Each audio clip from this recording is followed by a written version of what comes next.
Une jeune fille qui s'appelle Agnès, une adolescente de 14 ans qui a disparu depuis mercredi de son internat au Chambon-sur-Lignon.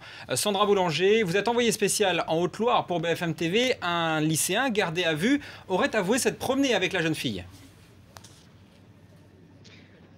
Oui, il aurait avoué cet après-midi promené dans le bois qui se trouve à proximité du collège avec Agnès, sans donner plus de précisions.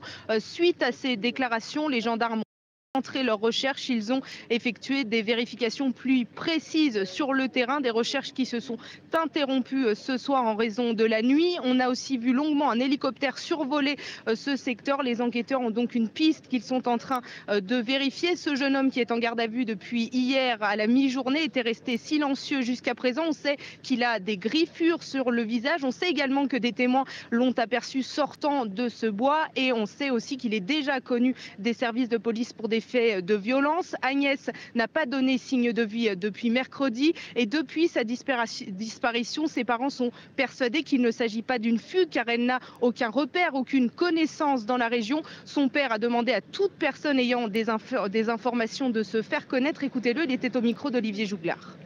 Elle est peut-être dans une maison à 500 mètres d'ici, dans une voiture à 100 km. Et c'est pour ça qu'on a besoin de vous. Ou à Paris, à Paris, à Marseille, on n'en sait rien.